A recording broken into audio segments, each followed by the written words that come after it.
Kami dari kelompok 2 dengan materi Deal Selection. Sebelumnya kami kan memperkenalkan anggota kami terlebih dahulu. Yang pertama yaitu ada saya sendiri, Trida Fauzi, selanjutnya ada Nanda Erlangga, selanjutnya ada Minati dari kami, ada Vision August, Rizal Islami, Silma Drieni, dan Azhar Nasrambe. Untuk materi yang pertama akan disampaikan oleh Ananda Erlangga. Kepada Ananda Erlangga disilahkan. Oke, baik, saya akan menyampaikan materi pertama, yaitu tentang definisi solution. Apa itu deal solution? Deal solution secara definisi terdiri dari dua kata, yaitu kata dilute yang artinya encer dan solution yang artinya larutan. Definisi larutan adalah campuran yang homogen antara dua atau lebih komponen. Sedangkan encer adalah larutan di mana konsentrasi zat berlarutnya jauh lebih rendah daripada konsentrasi pelarut. Nah, proses untuk mengubah suatu larutan menjadi encer itu disebut pengenceran. Pengenceran biasanya dilakukan dengan metode menambahkan pelarut yang juga akan meningkatkan volumenya, tetapi tidak akan mengubah jumlah zat terlarut yang ada di dalamnya. Sehingga larutan akan menjadi encer dengan meningkatnya jumlah pelarut yang ditambahkan. Nah, perbedaan antara larutan encer dengan larutan terkonsentrasi adalah pada jumlah zat terlarut yang berada di dalam pelarutnya. Jika ada dua larutan dengan volume yang sama dan jumlah pelarut yang sama, maka pada larutan terkonsentrasi jumlah zat terlarutnya lebih banyak dibandingkan pada larutan encer. Dalam termodinamika, dilute solution merujuk pada larutan di mana konsentrasi zat terlarut sangat rendah, sehingga dapat dianggap sebagai larutan ideal atau mendekati kondisi yang ideal. Kondisi ideal adalah ketika interaksi antara partikel zat terlarut dalam larutan dianggap minimal, dan efeknya terhadap sifat larutan dapat diabaikan. Nah, contoh larutan encer adalah ketika sebuah padatan ionik, misalnya KCl, dimasukkan ke dalam air, maka solid ionik tersebut akan larut, di mana ion positif dan ion negatifnya berpisah dan bergerak bebas dalam cairan. Pemisahan ion ini didorong oleh entropi. Meskipun energi ion dalam larutan lebih tinggi daripada di dalam padatan ionik, entropinya jauh lebih besar, sehingga energi bebas Gibbs-nya lebih rendah dan padatan tersebut langsung larut. Nah, bagaimana cara menghitung konsentrasi dari dilute solution? Yaitu caranya adalah jika ada sebuah larutan encer mempunyai konsentrasi zat terlarut yang lebih rendah karena penawar pelarutan semulanya. Jika konsentrasi larutan mula-mula itu adalah C1 dan volume larutan mula-mula itu adalah V1, maka setelah ditambahkan pelarut yang lebih banyak, maka konsentrasi larutan akhir adalah C2 dan volume larutan akhirnya adalah V2. Hubungannya bisa dilihat dengan persamaan C1 kali V1 sama dengan C2 kali V2, di mana untuk mencari konsentrasi akhir larutan encer adalah C2 sama dengan C1 kali V1 per V2. Sekian dari saya, dikembalikan kepada moderator. Baiklah, materi selanjutnya akan disampaikan oleh Dinda. Kepada Dinda disilahkan. Baiklah, saya akan menjelaskan tentang solvent dan solid kimia potensial. Secara konsep fisis, kimia potensial adalah ukuran dari energi potensial suatu zat dalam konteks pelarut atau solvent dan zat terlarut atau solid. Potensial kimia pelarut dalam suatu larutan mencakup faktor-faktor seperti konsentrasi, suhu, dan tekanan. Ini mewakili perubahan energi saat sedikit pelarut ditambahkan ke dalam larutan sambil mempertahankan konsentrasi zat terlarut tetap konstan. Sama halnya, potensial kimia zat terlarut mencakup konsentrasinya dalam larutan. Ini mencerminkan perubahan energi saat sedikit zat terlarut ditambahkan ke dalam larutan sambil mempertahankan konsentrasi pelarut tetap konstan. Untuk penurunan rumusnya atau matematisnya, di sini kita lihat potensial kimia nu A berhubungan dengan energi bebas Gibbs dengan nu A sama dengan dou J per dou Na. J sama dengan Na 0 Tp dalam pilar murni. Sekarang kita bayangkan menambahkan satu molekul B ke dalam sistem dengan mempertahankan T dan P tetap. Perubahan G dapat dinyatakan sebagai berikut. Dg sama dengan Du tambah PdV dikurang TdS.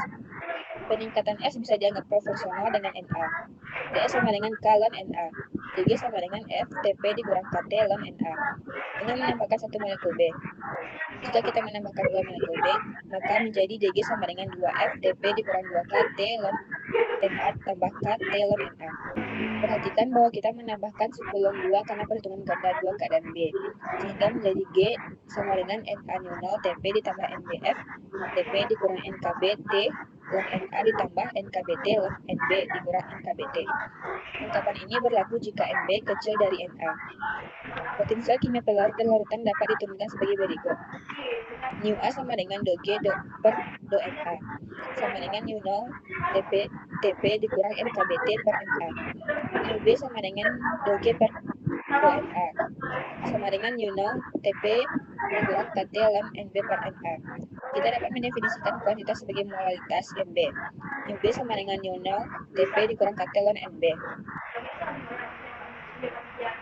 Untuk contohnya, di sini kita dapat melihat jika kita terus menambahkan molekul B atau masih Na besar dari NB, maka Dg sama dengan NB F dikurang NKBT ln Na tambah KBT ln NB, sehingga mendekati NBFTP dikurang NKBT ln Na ditambah NKBT ln NB dikurang 1. G sama dengan Na new no A ditambah NBF dikurang NKBT ln Na ditambah NKBT ln NB kurang 1.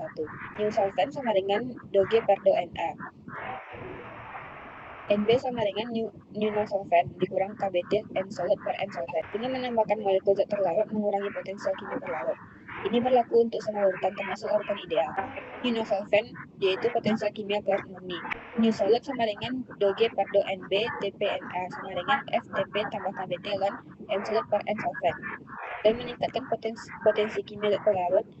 Kedua besaran tersebut bergantung pada perbandingan N solid per N solvent atau sama dengan X. N solid sama dengan mol zat terlarut per kilogram per pelarut. Molalitas terlarut sama dengan satuannya yaitu molar sama dengan 1 mol per kilogram. New solid sama dengan new no solvent TP tambah KBT ln M solid. Nilai dari new no solvent yaitu potensi kimia zat terlarut dalam kondisi standar M sama dengan 1 ditabulasikan. Saya kembalikan ke moderator. Baik, materi selanjutnya akan disampaikan oleh Fizin. Kepada Fizin, disilakan. Oke, selanjutnya kita akan membahas tekanan osmosis atau osmotic pressure. Konsep fisis dari tekanan osmosis. Tekanan osmosis adalah tekanan yang diperlukan untuk mencegah pergerakan molekul air dari larutan dengan konsentrasi zat terlarut lebih tinggi atau hipotonik ke larutan dengan konsentrasi zat terlarut lebih rendah, yaitu hipertonik. Tekanan ini berbanding lurus dengan perbedaan konsentrasi antara dua larutan dan suhu sistem. Semakin tinggi perbedaan konsentrasi, semakin besar tekanan yang diperlukan untuk mencegah osmosis. Pengaplikasian tekanan osmosis. Tekanan osmosis konsep penting dalam kimia fisik dan biologi yang membantu memahami pergerakan molekul air melintasi membran semi-permeabel dan penerapannya dalam berbagai proses biologis dan industri. Faktor-faktor yang mempengaruhi tekanan osmosis. Yang pertama, perbedaan konsentrasi. Semakin besar perbedaan konsentrasi zat terlarut antara kedua larutan, maka semakin besar tekanan osmotiknya. Yang kedua, suhu, yaitu tekanan osmosis meningkat seiring dengan meningkatnya suhu, seiring dengan meningkatnya energi kinetik molekul air, memungkinkan mereka bergerak lebih bebas melintasi membran. Yang ketiga, permeabilitas membran. Membran semi-permeabel mempengaruhi laju osmosis. Oleh karena itu, tekanan osmosis atau osmotic pressure yang diperlukan untuk mencegahnya. Pengaplikasian tekanan osmosis dalam sel biologis.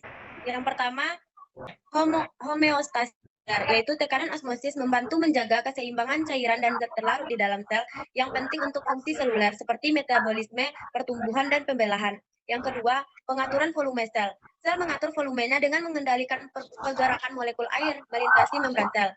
Jika sel berada dalam lingkungan hipotonik, air masuk ke dalam sel melalui osmosis menyebabkan sel membengkak. Yang ketiga, kelangsungan hidup sel. Tekanan osmosis membantu sel bertahan hidup dengan menjaga keseimbangan zat terlarut dalam air. Jika sel terkena lingkungan hipotonik, sel dapat membengkak dan berpotensi pecah sehingga menyebabkan kematian sel. Selanjutnya, osmosis dan sel darah merah. Sel darah merah juga dikenal sebagai eritrosit, adalah sel khusus yang memainkan peran penting dalam mengangkut oksigen ke seluruh tubuh. Berikut beberapa pengaruh tekanan osmosis terhadap sel darah merah. Yang pertama, kerapuan osmosis atau osmotik. Sel darah merah rentan terhadap krisis osmotik yang terjadi ketika terkena lingkungan hipotonik. Yang kedua, adaptasi osmotik. Sel darah merah telah berevolusi menjadi lebih tahan terhadap krisis osmotik dengan mengembangkan struktur dan komposisi yang unik. Baiklah, saya kembalikan kepada moderator. Materi selanjutnya akan disampaikan oleh Silma kepada Silma, disilakan. Baiklah, selanjutnya saya akan menjelaskan tentang reverse osmosis. Sebelum saya menjelaskan tentang osmosis balik, saya akan menjelaskan terlebih dahulu apa itu reverse osmosis. Reverse osmosis adalah proses yang menggunakan tekanan untuk memaksa molekul air melewati membran semi-permeabel, memisahkan dari zat terlarut dan kotoran. Proses ini biasanya digunakan dalam sistem pemurnian air untuk menghilangkan kontaminan dan meningkatkan kualitas air. Selanjutnya saya akan menjelaskan cara kerja osmosis balik.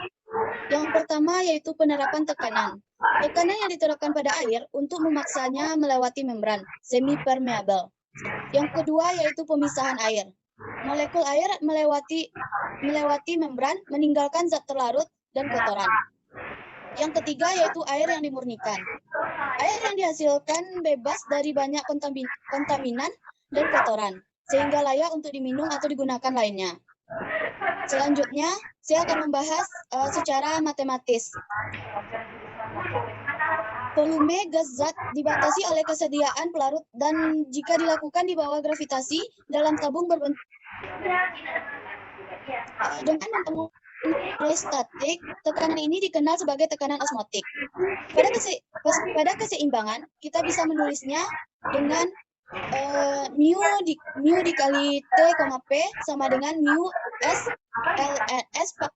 mu pangkat SLN dikali T, P ditambah tekanan di koma A1.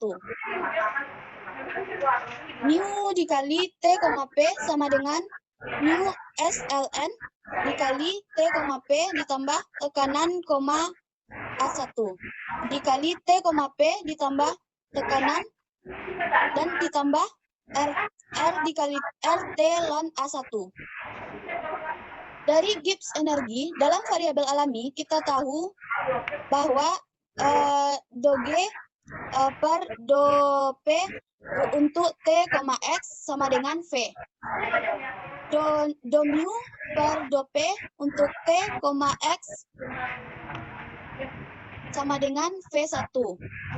Selanjutnya, ini berarti kita dapat mengintegrasikan volume molar untuk dikonversi ke tekanan yang berbeda, yaitu mu dikali T, P ditambah tekanan sama dengan mu dikali T, P ditambah integral V1 dP dari P sampai P ditambah tekanan.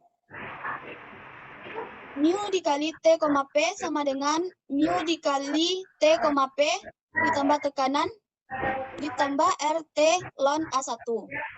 Mu dikali T, P dikali sama dengan mu dikali T, P dikali tekanan V1 ditambah RT ln A1.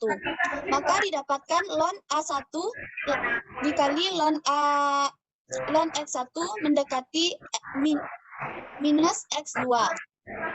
Dan RT X2 sama dengan tekanan V1. X2 sama dengan N2 per N1 tambah N2. Itu mendekati N2 per N1. Maka tekanan sama dengan R dikali TC. Sekian penjelasan dari saya kembalikan kepada moderator. Materi selanjutnya akan disampaikan oleh Azhar, kepada Azhar, silakan. Baik, keseimbangan di antara fase larutan encer yang berbeda. Dengan mempertimbangkan keseimbangan antara dua fase larutan encer, kita dapat mengukur pergeseran titik didih dan titik beku sebagai fungsi dari konsentrasi zat tersebut. Pada kondisi keseimbangan, potensial kimia zat terlarut ataupun zat pelarut pada fase ini memiliki nilai yang sama, yang dapat kita tuliskan mu 01 dengan suhu T0 dan tekanan P0 sama dengan mu 02 T0 P0. Nah, dengan persamaan ini kita dapat juga menentukan bentuk kurva keseimbangan pada tekanan P dan dengan suhu T. Kita dapat juga menuliskannya dengan mu 1 TP dikurangi KBT NB per NA 1 sama dengan mu 2 TP dikurangi KBT NB per NA 2, yang dapat kita turunkan kembali mu 01 T0 P0 plus delta P 2 dou P plus delta T 2 dou T dikurangi KBT NB per NA1 sama dengan mu02 T0 P0 plus delta P 2 dou P plus delta T 2 dou T dikurangi KBT NB per NA2. Kita dapat mengeliminasi untuk mu01 T0 P dengan mu02 T0 P, sehingga kita dapat persamaan yang baru delta P 2 dou P plus delta T 2 dou T dikurangi KBT NB per NA1 sama dengan delta P 2 dou P plus delta T 2 dou T dikurangi KBT NB per NA2. Nah, kita ingat kembali untuk persamaan 2 per dou P itu sama dengan volume, dan untuk 2 dou T itu sama dengan persamaan dari entropi, dan selisih antara entropi S2 dikurangi S1 itu sama dengan I per T, sehingga kita dapat menyederhanakan persamaan menjadi V1 dikurangi V2 delta P plus I per T delta T sama dengan KBT NB buka kurung NB per NA1 dikurangi NB per NA2. Bagaimana dengan kurva keseimbangannya? Next. Jika larutan 1 sebagai cair dan larutan 2 sebagai gas memiliki syarat volume larutan 1 lebih kecil daripada volume larutan 2 dan Q sama dengan L uap lebih besar daripada 0, yang dimana ketika menguapkan larutan konsentrasi zat terlarut dalam uap lebih kecil dibandingkan dalam cairan, dan garis kurva keseimbangannya bergeser ke kanan, jadi titik larut meningkat karena adanya zat terlarut. Dan untuk larutan 1 padat dan larutan 2 cair memiliki syarat V1 lebih kecil daripada V2 dan Q sama dengan L dari L. Umumnya ketika membekukan larutan konsentrasi zat terlarut dalam zat padat lebih kecil dibandingkan zat cair, dan garis kurva keseimbangan bergeser ke kiri. Titik beku pelarut diturunkan dengan adanya zat terlarut. Mungkin untuk grafik dapat kita lihat pada gambar 1 dan gambar 2, dan saya kembalikan ke moderator. Materi selanjutnya akan disampaikan oleh Rizal. Kepada Rizal, disilakan. Baik, saya akan menjelaskan tekanan uap untuk larutan encer. Untuk suatu larutan encer pada titik didihnya, ketika cairan 1 berada dalam keseimbangan dengan gas 2, maka diperoleh persamaan sebagai berikut. P1 kurang P2 delta P tambah Q per T delta T sama dengan KBT NB per NA1 NA2. Untuk mensederhanakan persamaan tersebut, kita asumsikan bahwa zat terlarut tidak menguap sama sekali, di mana NB2 sama dengan 0. Untuk cairannya yang sangat kecil, maka volumenya sama dengan 0. Maka persamaannya menjadi minus P gas T sama dengan KBT NB per NA cek itu. Pada kurva pada kurva warna merah menunjukkan koeksistensi untuk larutan murni, yang biru kurva koeksistensi untuk larutan encer. Mereka mengalami keseimbangan sehingga volume per partikel untuk fasa gas sama dengan V gas sama dengan KBT per P0, di mana delta T-nya sama dengan 0. Untuk mencari perubahan tekanan uap pada T konstan. Perbedaan tekanan antara uap jenuh dengan permukaan cairan pelarut murni, maka persamaannya diperoleh yaitu minus P dikurang P0 KBT per P0 sama dengan KBT NB per NL liquid, dengan P0 adalah tekanan pelarut murni sedangkan P adalah tekanan larutan, di mana T0-nya sama dengan konstan. Tekanan uap untuk larutan encer ini menggunakan hukum tekanan merupakan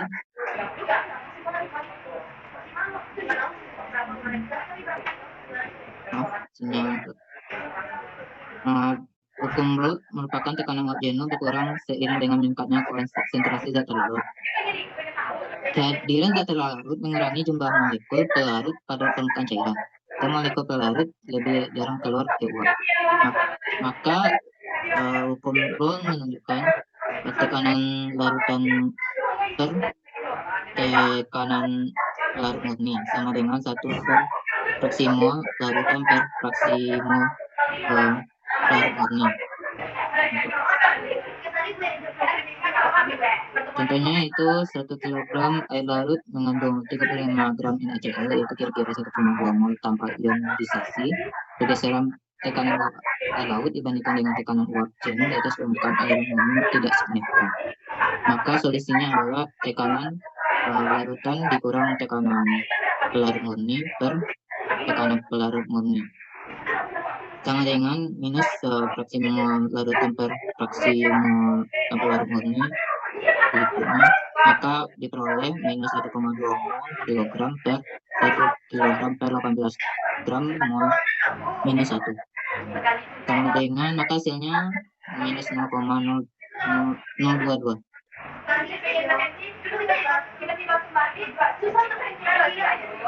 Oke, selanjutnya materi titik didih dan titik beku. Pada larutan encer dapat dilakukan perhitungan bagaimana pengotor bisa menggeser titik didih dan titik beku zat. Pertama, perhatikan kasus larutan encer pada titik didihnya. Ketika larutan berada dalam fase kesetimbangan dengan fase gasnya, seperti gambar di samping, dan asumsikan bahwa zat tidak menguap sama sekali, misalnya seperti garam dan air, maka zat tersebut tidak mengandung zat terlarut. Yang perlu diperhatikan hanya kondisi kesetimbangan pelarut. Next. Untuk penurunan secara sistematis, mu cair sama dengan mu gas. Mu 0 Tp dikurang NBKT per Na sama dengan mu gas Tp. Karena potensial kimia bergantung pada tekanan dan temperatur, jadi variasikan tekanan dan volume. Sehingga untuk yang pertama kita variasikan tekanan terlebih dahulu. Persamaannya menjadi mu 0 T, P0 sama dengan mu gas T, P0. Mu 0 T, P0 ditambah P dikurang P0, do mu 0 do P dikurang NBKT per Na sama dengan mu gas T, P0 tambah P dikurang P0, do mu gas per do P. Dengan do mu per do P adalah volume per partikel, sehingga persamaannya menjadi P dikurang P0 dikali V per Na liquid dikurang NBKT per Na sama dengan P dikurang P0 V per N gas. Volume dalam cairan dapat diabaikan, sehingga persamaannya menjadi P dikurang P0 sama dengan min NB per Na P0 atau P per P0 sama dengan 1 dikurang NB per Na. Nah, ini merupakan hukum Mol. Selanjutnya, biarkan titik didih pelarut murni pada tekanan P, sehingga mu 0 T0, P sama dengan mu gas T0, P. Mu 0 T0 P ditambah T dikurang T0, do mu 0 do T dikurang NBKT per Na sama dengan mu gas T0 P ditambah T dikurang T0, do mu gas do T minus T dikurang T0 S dikali N liquid dikurang NBKT per Na sama dengan minus T dikurang T0 S per N gas. S ini mengacu pada molekul pelarut, sehingga persamaannya menjadi T dikurang T0 sama dengan NBKT 0 kuadrat per L. Sama dengan N kecil B dikali R besar T0 kuadrat per L. Ini rumus untuk mencari pergeseran suhu. Nah, selanjutnya,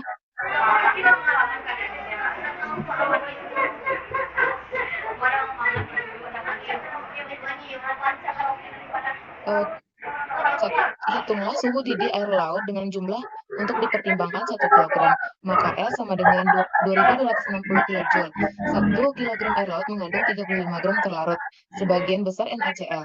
Massa atom rata-rata Na dan Cl adalah sekitar 29, sehingga 35 gram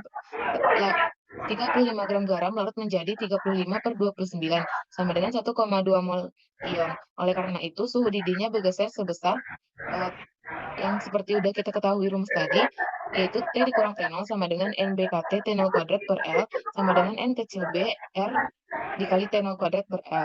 Nah, substitusikan yang diketahui sehingga 3 dikali 3, 7.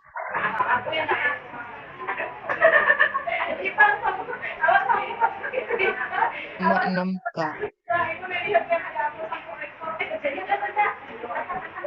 Nah, sekian presentasi dari kelompok kami. Jika ada kesalahan dan kekurangan, mohon dimaafkan. Kami sudahi dengan wassalamualaikum warahmatullahi wabarakatuh.